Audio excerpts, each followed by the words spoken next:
tardes. En el día de hoy vamos a hacer la presentación del nuevo libro del doctor Elkin Villegas.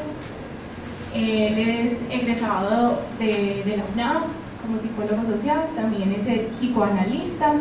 El libro se llama Culpabilidad y Crimen, desde una hermenéutica del diálogo de Paul Ricoeur con Sigmund Freud. Gracias.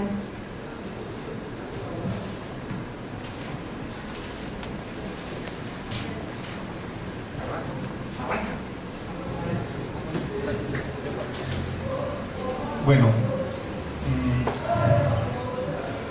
quiero invitarnos a pensar una cosita que ahorita se dijo, y que es bueno tratar de puntuar las ideas. Yo no estoy muy convencido de que la medicación sea algo que el Estado impone como técnica o como estrategia terapéutica. Creo que en cierto sentido el Estado es un vasallo del discurso capitalista y de la industria farmacéutica internacional. Ustedes no se imaginan los efectos de la industria farmacéutica internacional en el mundo entero. Además, porque los estados están integrados ¿por quiénes? ¿Sí? Por seres humanos. Y ustedes saben que en el ámbito de la política se mueven muchas cosas que tienen que ver con el interés económico, la utilidad, y no tanto las cosas que realmente sirven a las comunidades. Entonces los funcionarios del Estado, que muchos de ellos están implicados en la política hasta los tuétanos, llegan allá pero sin ni siquiera saber si tal o cual medicamento sirve para tal o cual enfermedad o padecimiento.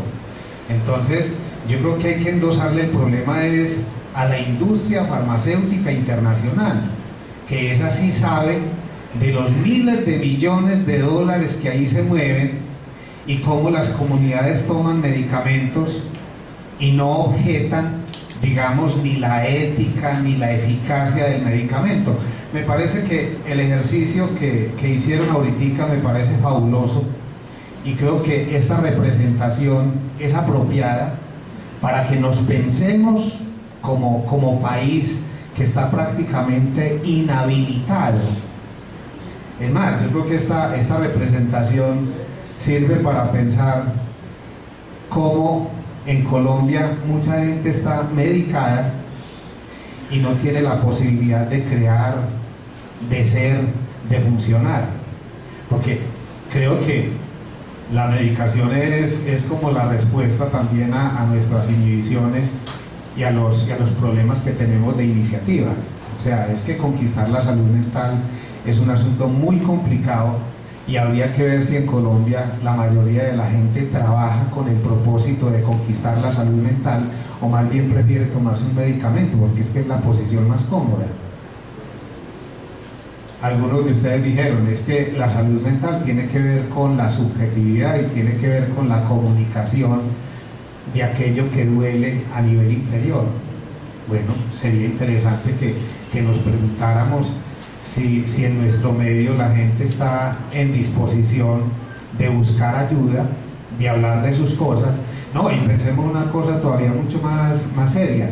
Pensemos si el psicólogo en nuestro medio es alguien que busca aliviar sus males o participa en grupos comunitarios intentando resolver problemas que él mismo no ha resuelto, que eso es más grave. A mí me parece que cuando ahorita hablan de la cantidad de psicólogos que hay regados por todas partes, a mí me late de que muchos de esos psicólogos no saben para dónde van.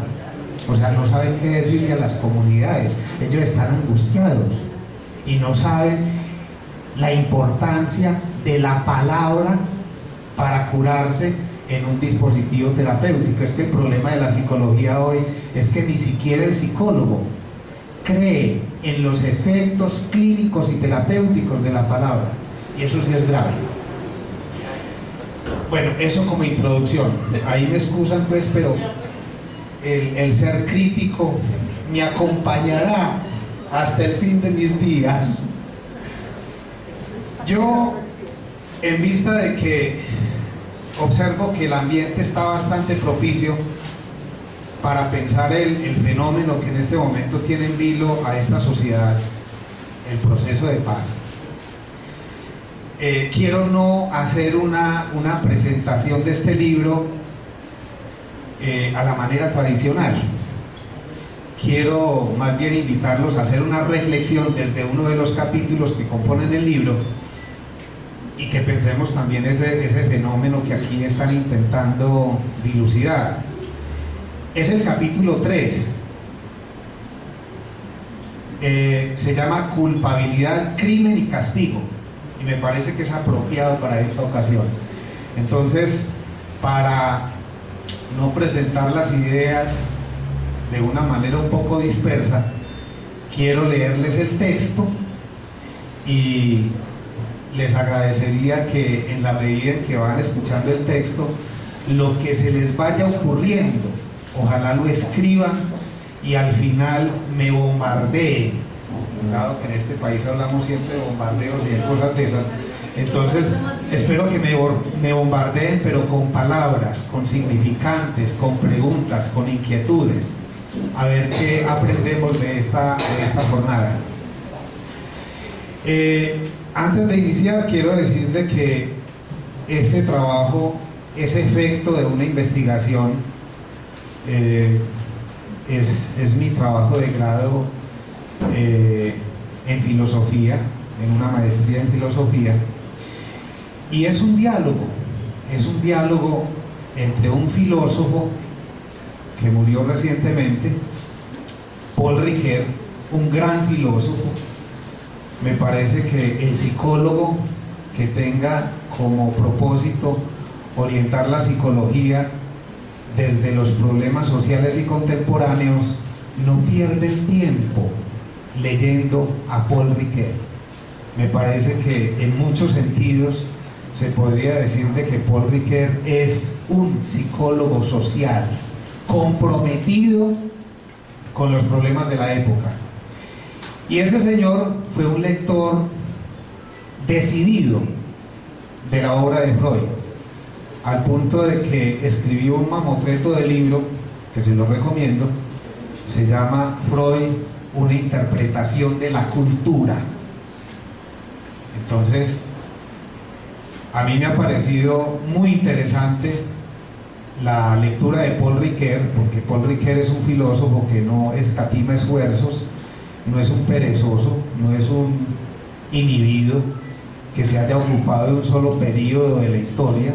No, él transita por los griegos, va al cristianismo, va a la Edad Media, se implica con la modernidad, con la posmodernidad, tiene mucho que ver con los problemas contemporáneos, con problemas como la drogadicción, la prostitución, la falta de ética, las guerras, etc. Entonces, por eso quise sentarlo a un lado, al lado de Freud, y bueno, se me ocurrió de que podía yo hacer una especie de diálogo entre ese par de monstruos teóricos y ver qué salía.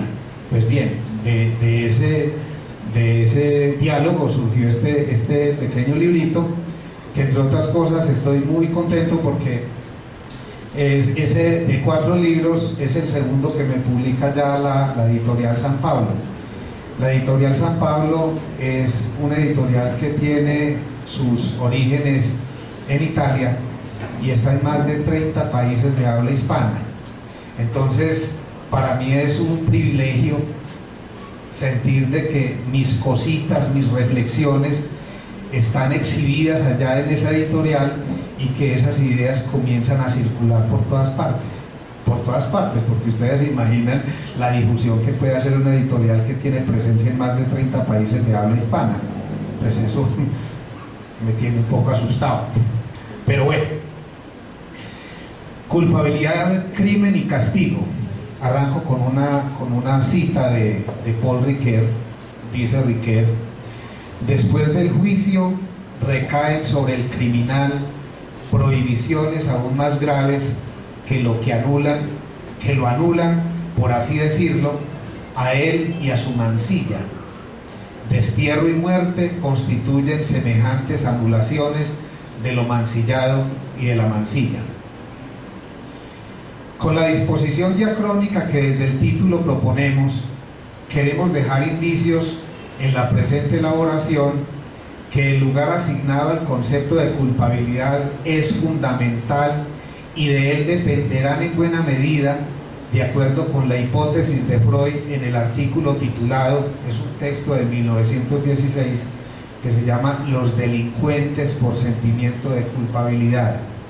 Tanto el crimen como la noción de castigo que los administradores de justicia se suelen formar en los procesos judiciales.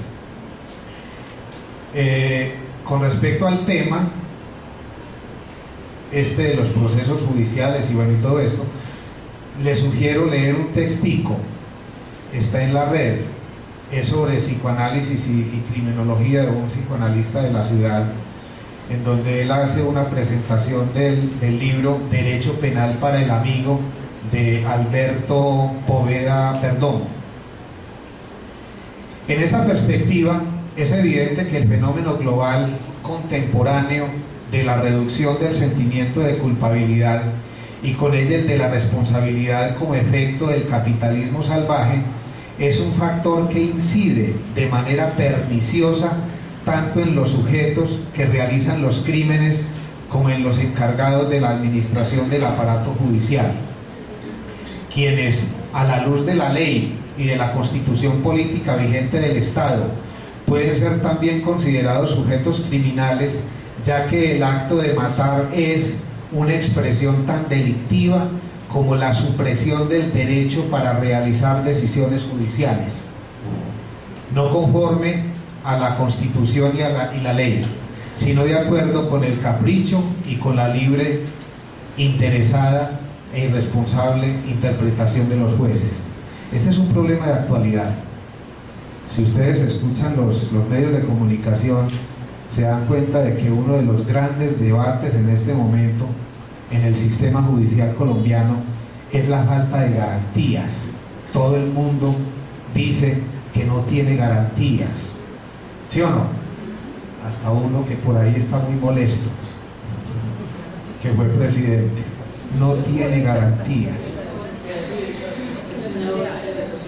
Ahora bien, interpretando a Riquet, ningún sujeto puede escapar a los imperativos de su conciencia moral.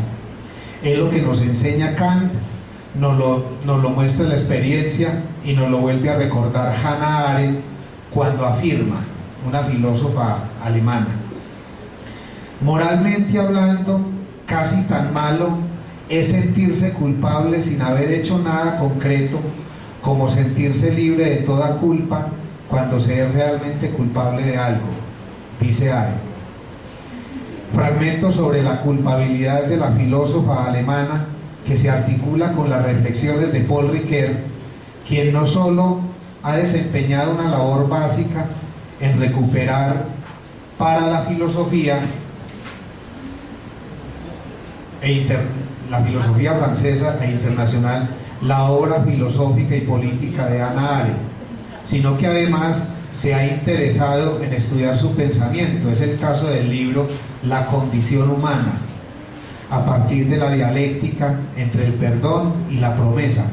Uno nos desataría, dice Ricoeur, nos desligaría, y el otro nos ataría.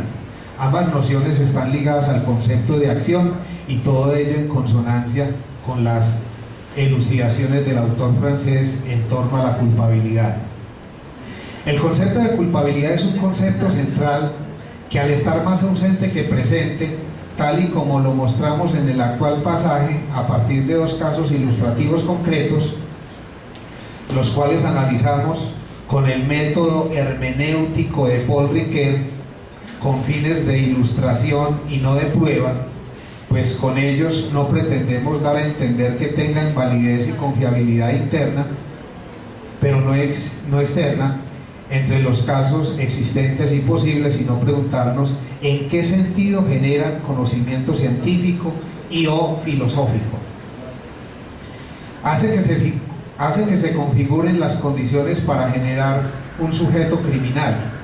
Llama la atención que Hannah Arendt se doctoró en filosofía bajo la dirección de Karl Jaspers, otro pensador como Ricoeur que se ha interesado en el problema de la culpa. De hecho, el texto de Jaspers se llama El problema de la culpa. La filósofa alemana no deja de considerar ese problema en su profunda y rigurosa investigación sobre Adolf Eichmann, en el contexto de la criminalidad llevada a cabo por este en la mal llamada Segunda Guerra Mundial. Se podría afirmar que la culpabilidad en el perdón difícil, es un texto de Ricoeur, es para Paul Ricoeur otro de los efectos del mal, de la finitud humana y de la falta. Siguiendo a Freud, el perdón es difícil para el superyo porque su función consiste esencialmente en censurar y culpabilizar al yo cada vez que éste se distancia de la realización de sus exigencias ideales y aspira a satisfacer los impulsos del ello. El perdón solo se da cuando esa instancia punitiva, el superyo, se ha transformado en una entidad serena y pacífica, pudiendo ahora aportarle paz al yo, experiencia que se asemeja a la tranquilidad del alma de la que hablara Séneca, un romano. Es una hermosa elaboración que los invito a que se la lean. Séneca hablaba de la tranquilidad del alma y me parece que ese texto, leído en los tiempos actuales, en un momento donde yo creo que en este país se está clamando por un receso, por una tranquilidad, me parece que sería importante. No obstante, Ricoeur, guiado por Arendt en lo concerniente al perdón, observa que la autora manifiesta cierta indecisión. Dice él: por tanto, es muy significativo, es un elemento estructural en la esfera de los asuntos humanos que los hombres sean incapaces de perdonar lo que no pueden castigar e incapaces de castigar lo que ha resultado ser imperdonable. En esta encrucijada, sin darse cuenta, el hombre culpable termina anulado. Es probable que cuando, en otro contexto, el filósofo y psicoanalista Jacques Alain Miller, el yerno de Lacan, mediante el recurso del chiste, hace alusión a la cura del sentimiento de culpa como núcleo de la formación de los psicoanalistas, se esté refiriendo solo a su reducción en casos patológicos que estorbarían la puesta en escena de una actitud responsable y ética en su práctica o en la de cualquier otro sujeto en la vida social. En realidad, curar del sentimiento de culpa al sujeto solo es posible mediante la reducción de su componente imaginario en la terapia psicoanalítica, y la ausencia de tal sentimiento obedece en último término a una característica del funcionamiento de la instancia parental en la estructura familiar, y no es algo de lo que se pueda despojar a alguien con facilidad, como si se tratara de una prenda que se pudiera quitar y poner de manera caprichosa. Del sentimiento de culpa y la consiguiente capacidad de enmienda y reparación del sujeto en la vida de relación con el otro depende en buena medida la adecuada marcha de la sociedad. Préstenle oído a esto. Tanto un sujeto sin culpa como otro con exceso de ella es prácticamente un peligro para la vida social. Es lo que se observa en la actitud y en la psicología del delincuente o en los modos de actuar de los individuos, entre comillas, al margen de la ley. Tal aspecto se ve con claridad en la actitud de Meursault, el protagonista de la novela El extranjero, de Albert Camus, o de Camus, como muchos dicen, y que en nuestro medio tiene múltiples formas de expresión, tanto en la vida social como en los modos de operar de los sujetos en muchas organizaciones en las que la compasión con el semejante prácticamente se anula, y donde lo más importante es la producción y la rentabilidad por cualquier medio. Es lo que podríamos definir, parafraseando a Freud, como el malestar hecho cultura. El sentimiento de culpa, base del lazo social, tal y como se observa en cada una de las elaboraciones de los teóricos que se ocupan del problema de la culpa, como Karl Jaspers, es algo que humaniza al hombre y que además le permite llevar a cabo una ética del deber. Aquí estoy haciendo resonar a un romano también, que es Marco Tulio Cicerón. En este sentido, hablar de culpabilidad es aludir, en términos de Paul Ricoeur, a otro de los nombres de la virtud, la ética y el deber, todo ello en la lógica grecorromana de autores como Marco Tulio Cicerón. Por el recorrido que hemos realizado, se han ido acumulando indicios que poco a poco nos convencen de la importancia del sentimiento de culpabilidad para que el hombre pueda reparar los daños ocasionados a sus semejantes y preservar sus vínculos en la vida social. Cuando el sentimiento de culpa no está presente, se pone en riesgo la vida humana en todos los ámbitos de la vida social. Piensen, por ejemplo, en el sistema de salud en Colombia. Este hecho se evidencia por medio de la articulación de aspectos puntuales del personaje del extranjero con muchas de las particularidades del nazismo alemán y de la actual crisis de los derechos humanos y la violencia mundial. En lo tocante a la ideología del nazismo, Paul Ricoeur, interesado en la obra de Hannah Arendt, afirma: el argumento de Arendt dice que en definitiva la pretensión de los nazis y de toda tiranía es la de que puede modelar la humanidad de conformidad con la ideología del grupo dominante. La única resistencia, sostiene la autora, consiste en decir que hay algo más allá de la famosa declaración de que todo está permitido.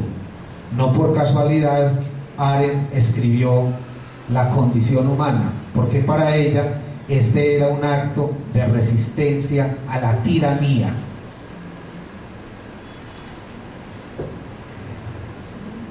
Me perdí.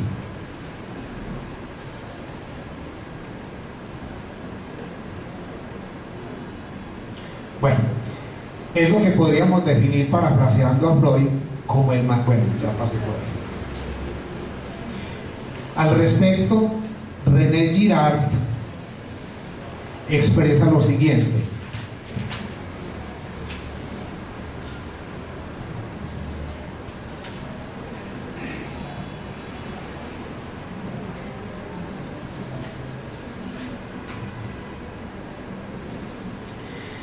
la violencia está desencadenada hoy en día a escala del planeta entero, provocando aquello que los textos apocalípticos anunciaban: una confusión entre los desastres causados por la naturaleza y los desastres causados por los hombres, una confusión de lo natural y lo artificial. Actualmente, calentamiento global y ascenso del nivel de las aguas ya no son metáforas. La violencia que producía lo sagrado ya no produce cosa alguna, excepto a sí misma. No es que yo me repita, es la realidad que empieza a alcanzar una verdad bajo ningún concepto inventada, pues fue pronunciada 2000 años atrás.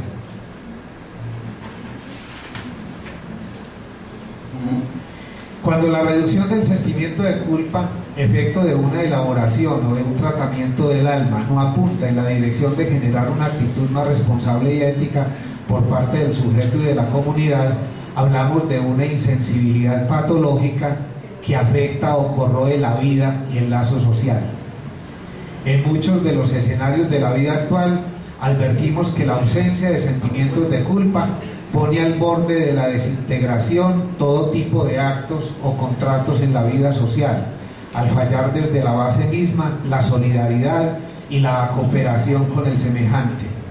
Los derechos humanos en esta onda de pensamiento son una consecuencia del sentimiento de culpa, el cual no solo posee una dimensión patológica individual que hace que el sujeto experimente malestar, tal y como lo indicara Freud, el malestar en la cultura, sino que además es un potente inspirador y motivador del respeto, la consideración y el amor por la humanidad y su preservación.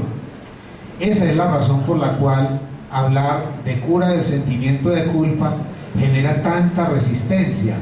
Pues en ello sospechamos que su desaparición traería consigo la muerte y la desintegración de todo tipo de vínculos humanos. De acuerdo con Riquet, querer extirpar el mal, ya no como violación del derecho, sino como intención impura, es liberarse al conflicto mortal de la conciencia que juzga y de la conciencia juzgada. En este punto hay que decir que cuando Miller habla de cura del sentimiento de culpa, se refiere a la dimensión patológica, que tampoco hace posible la responsabilidad ética ni el lazo social. Es lo que Freud advirtió en el año 1916 en su esclarecedor ensayo sobre los delincuentes por sentimiento de culpabilidad, texto en el que muestra, así como en los que fracasan al triunfar, cómo el sentimiento de culpa es también una fuente subjetiva que presiona al mal y a todo tipo de consecuencias nefastas y contrarias a la invitación socrática del cuidado de sí. Por la actitud que del personaje Mersault se simboliza en la obra de Albert Camus, El extranjero, se deduce la indiferencia afectiva y el vacío existencial del sujeto contemporáneo. Presten atención a esto. Yo aquí hago una interpretación y es la de que el extranjero es un hombre de nuestro tiempo. Mejor dicho, el extranjero no está allá afuera. El extranjero quizás somos todos nosotros, indiferentes afectiva y emocionalmente.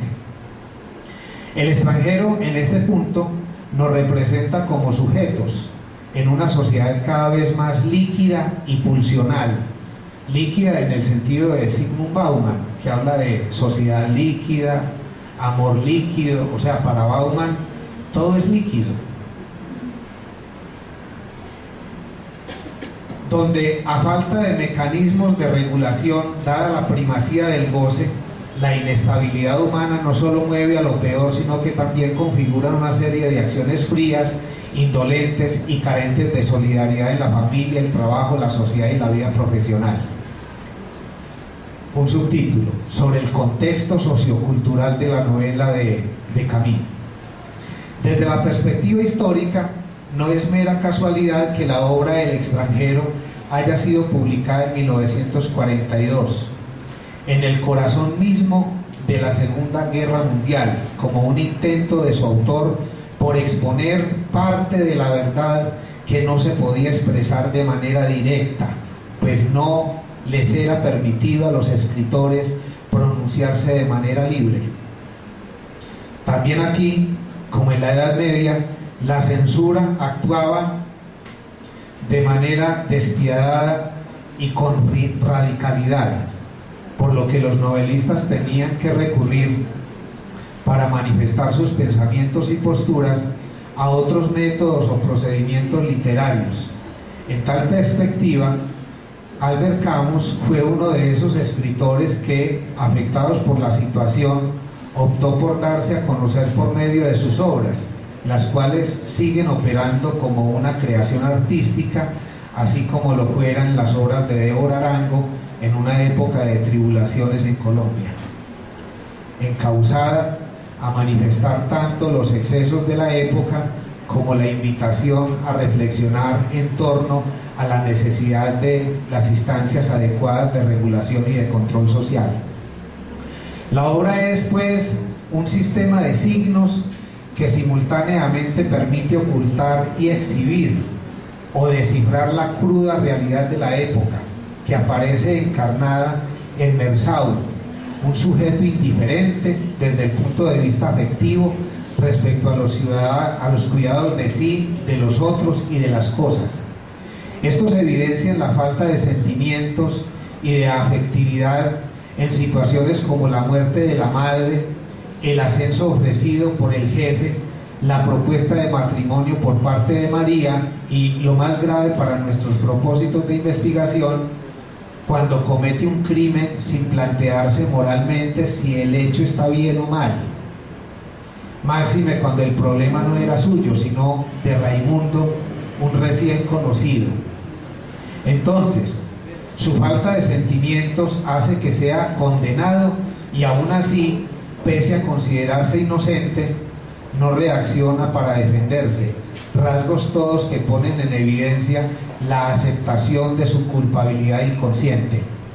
En este punto, hay que decir que muchos sujetos, al considerarse culpables desde la infancia, en la relación con sus padres y familiares, como lo enseñara Freud, después adoptan en la vida, por necesidad inconsciente de castigo, una actitud similar a la de Mersau.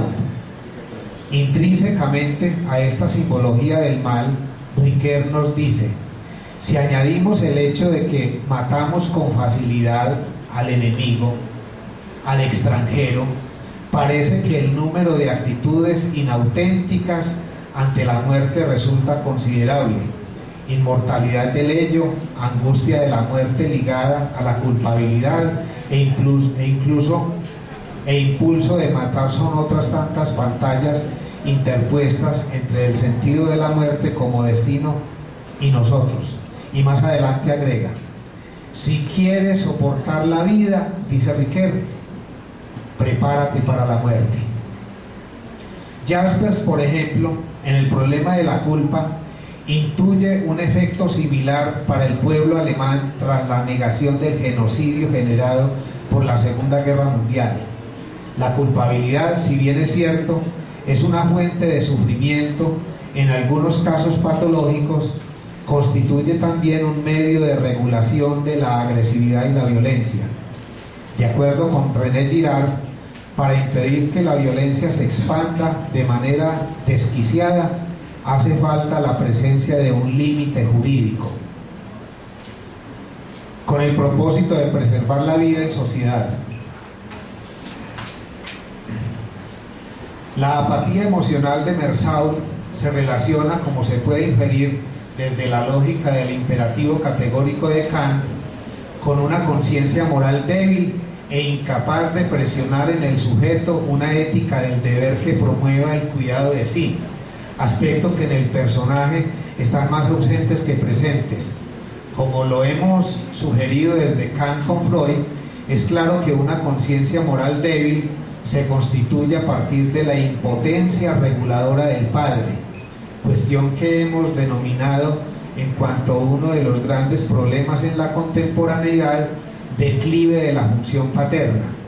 Esto explica, en consonancia con la tradición bíblica y teológica, la necesidad de que el ser humano sea instruido en su camino, desde la más tierna infancia, por sus padres, para que de adulto no se aparte de él.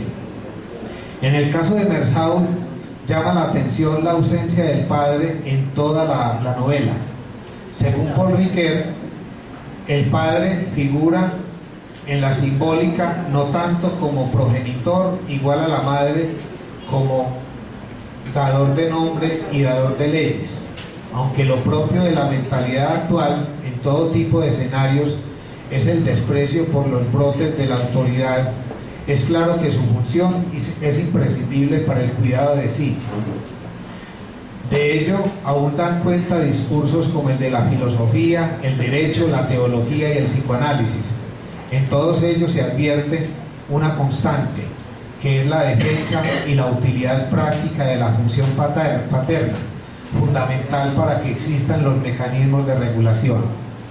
La regulación, según la entendemos a partir del concurso de tales discursos, es algo que obedece a un propósito erótico e integrador, cuando el control y la regulación operan, como en el caso de los mal llamados líderes, de manera disgregadora y destructiva. No podemos hablar de integración humana, ni mucho menos de vínculo social. Así, la novela de Camus es de manera clara una expresión y una metáfora de la realidad ambivalente en la vida psíquica y social del sujeto de su época.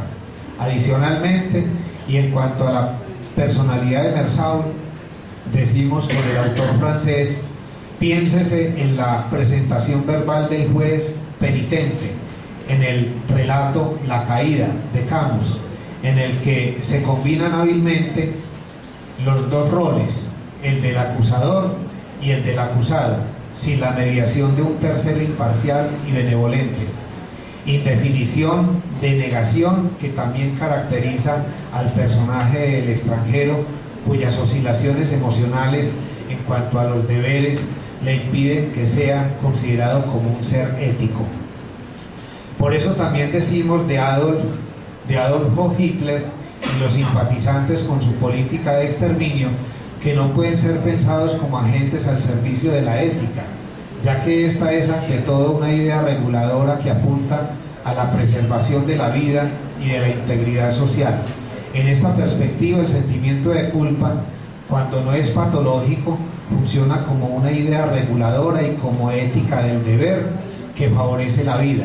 Desde nuestra perspectiva, es lo que ha procurado expresar Paul Ricoeur en su obra Finitud y culpabilidad, en la que alude al asesino y a la relación con la mancilla de sangre.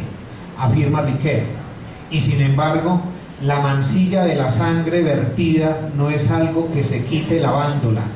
Es más, la fuerza maléfica que el asesino lleva consigo no es una tara que exista absolutamente sin referencia a un campo de presencia humana, a una palabra que dice la mancilla. Solo está mancillado lo que se considera mancillado. Es necesaria una ley para decirlo. La prohibición ya es palabra definitoria.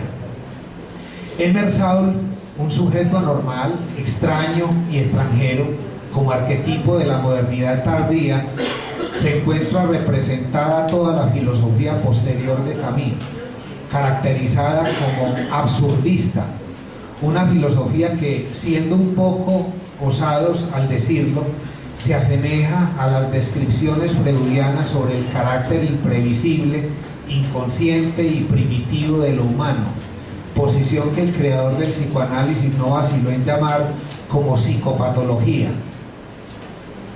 al carecer de regulación, pues a diferencia de las distorsiones a las que ha sido sometido Freud y su dispositivo clínico por detractores que desconocen la lógica y la ética de sus elaboraciones, el psicoanálisis no es una modalidad terapéutica dirigida a suprimir en el ser humano los sentimientos de culpabilidad tan necesarios en la vida social.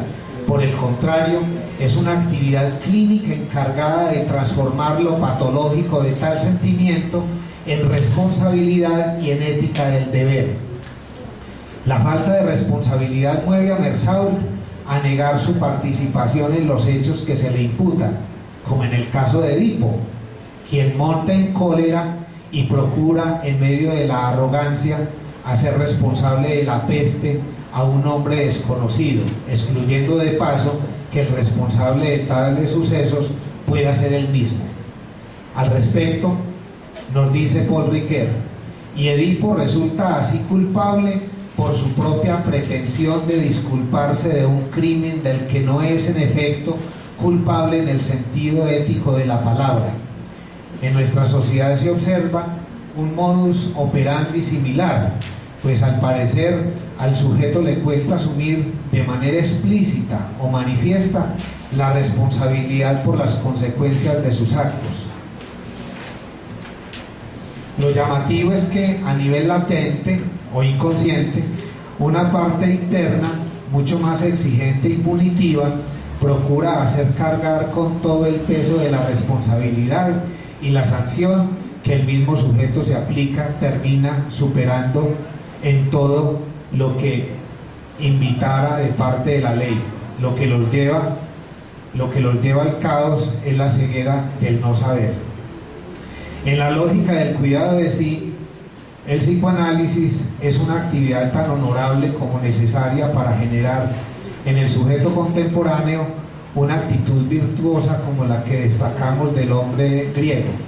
Si no fuera así, con seguridad su práctica clínica ya habría sido suprimida por los distintos aparatos de regulación y control de los estados. Recordemos que Freud tuvo que exiliarse en Londres tras la persecución de los nazis, quienes atentaron contra su vida, de la cual es posible decir que es una piedra de choque para todo aquel que está empeñado en dominar y en someter de manera sádica a sus contemporáneos. En tal lógica, se podría decir que tanto Camus como Freud son dos humanistas contemporáneos que denunciaron cada uno a su manera la perversión humana, inconveniente para llevar a cabo el proyecto hobbesiano y rusoniano del contrato social. A propósito de nazis, a continuación haremos una breve reseña de uno de los más sonados casos de criminalidad cuyo protagonista aparece como Mersau en la novela de Camus, Sin sentimientos de culpabilidad. Es necesario aclarar que tanto la carencia de dichos sentimientos como su incremento por la acción incisiva y punitiva de un superyo cruel puede mover a cualquier sujeto en circunstancias apremiantes a convertirse en un delincuente y en un criminal, caracterizado por su ausencia de culpa, de remordimientos y de capacidad para la enmienda o la reparación en diferentes escenarios de la vida individual, familiar, laboral, social, política o económica. La reparación es un factor esencial en la dinámica de la relación consigo mismo y con los semejantes, y al mismo tiempo es algo constitutivo que hace posible el respeto de la ley, la vida del semejante y los derechos humanos. Bueno, en realidad me faltan varias páginas, el texto es bastante largo, pero estaba pensando que bien podríamos hacer una especie de conversatorio. Yo creo que Juan Diego, dado que se leyó algunos apartes del libro, él se comprometió a bombardearme de preguntas. Entonces a mí eso no me molesta, a mí no me molesta que me pongan en falta. Bueno, acabo de cometer un lapsus, ahí habló el inconsciente. Habló el inconsciente y parece ser que, aunque yo conscientemente sí deseo que me pongan en falta, a mi propio inconsciente no le gusta esa práctica, pero yo voy en contra de mi propio inconsciente. Entonces, los invito a que si lo dicho les ha suscitado alguna inquietud, alguna pregunta, por favor me la hagan, para yo ponerme a prueba. Con ello me estarían ayudando mucho. Entonces, Juan Diego. Si yo invito,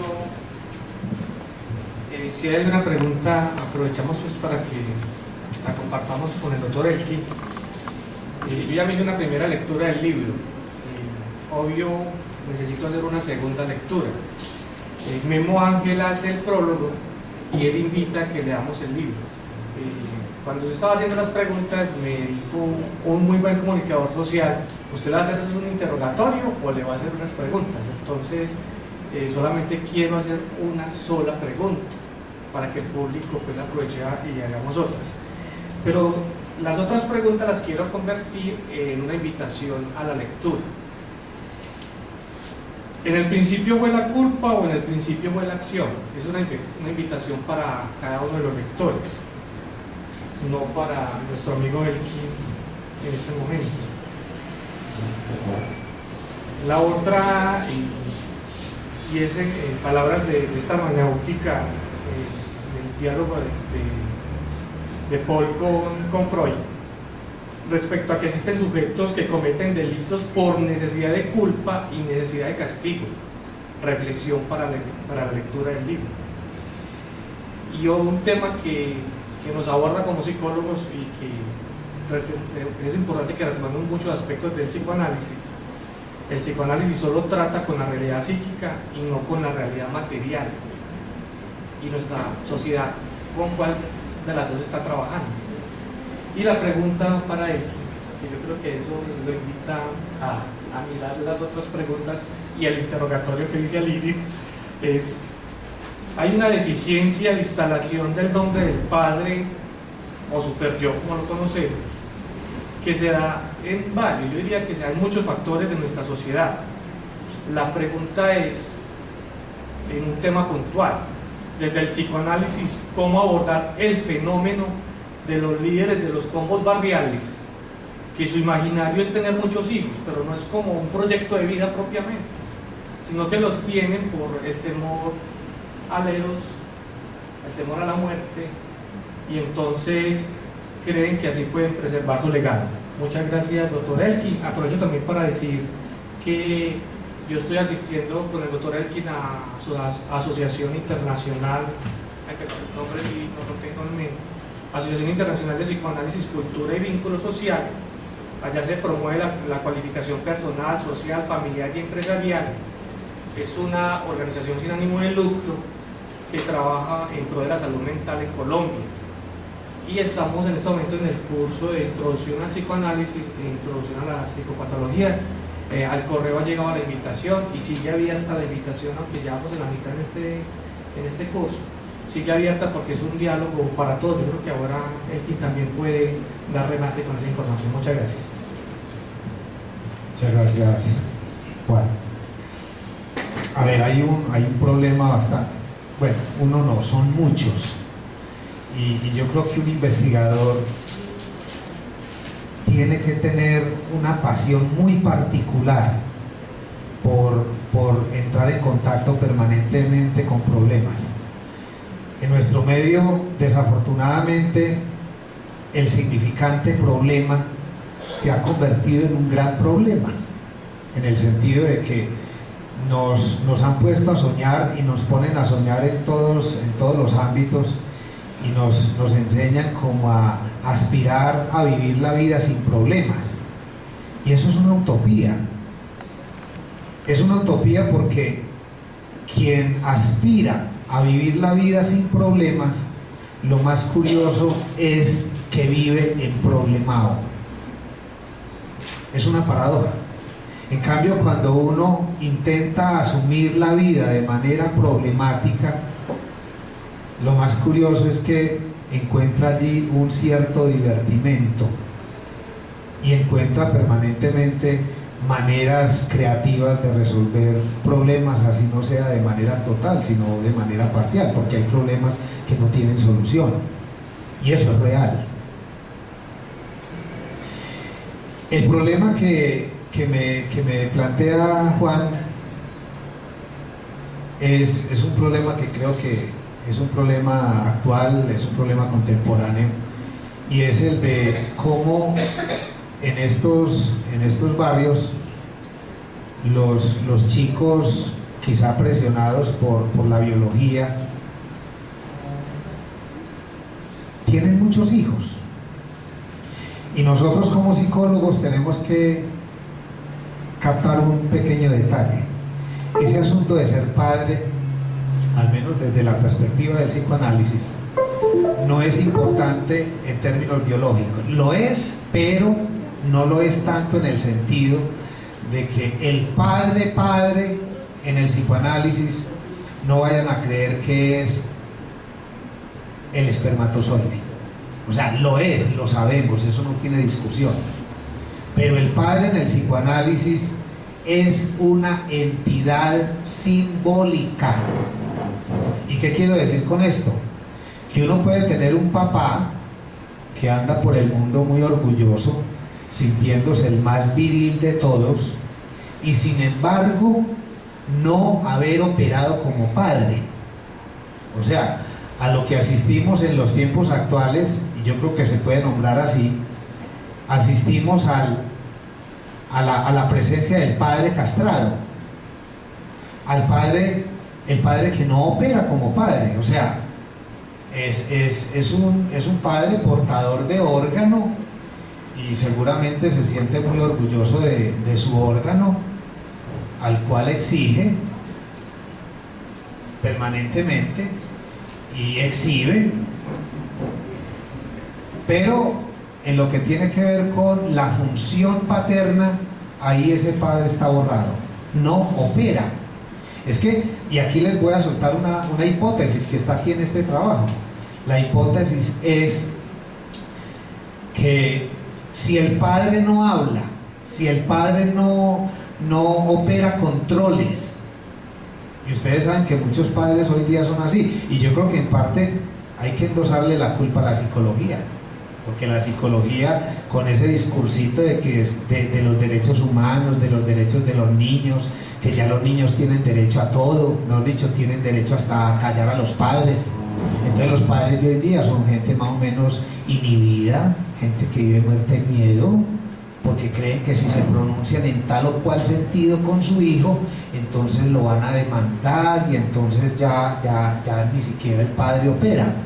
Y resulta de que la única manera que tenemos de instalar eso del significante nombre del padre, o eso de un super yo que ejerza control desde adentro, es si hablamos. Si un niño nace en un mundo donde no es hablado, el niño no es apalabrado, un niño que da lo mismo hacer una cosa u otra, un niño que no tiene, digamos, instalado un super yo que le indica, así como en la filosofía de Kant, lo del famoso imperativo categórico. Yo creo que Kant estaría muy decepcionado de los tiempos actuales. Yo creo que Kant no logró visualizar el efecto del capitalismo, y yo creo que Kant ni logró imaginarse que en la contemporaneidad tendríamos tantos problemas a propósito de la caída de los ideales, porque es que lo que Lacan llama como caída de los ideales o el declive de la función paterna es un asunto que perfectamente se puede pensar desde la perspectiva de Kant como caída del imperativo categórico. Ya eso no va más. Yo creo que en la vida social lo que impera no es el imperativo categórico, y me excusan la redundancia. Lo que prima en la vida social, y voy a utilizar un fragmento teórico de Lacan, es la lógica o la dinámica del goce. Lo que impera, lo que predomina en la vida psíquica, en la vida psíquica individual y en la vida psíquica colectiva, es quizá el impulso al goce. ¿Y qué es el impulso al goce? Es un impulso a la satisfacción permanente de la pulsión, en donde no hay regulación. Es que el problema de los tiempos actuales es muy grande, porque el sujeto contemporáneo parece ser que no se siente culpable por nada. Todo está permitido, y todo está permitido porque el superyo del sujeto y de la colectividad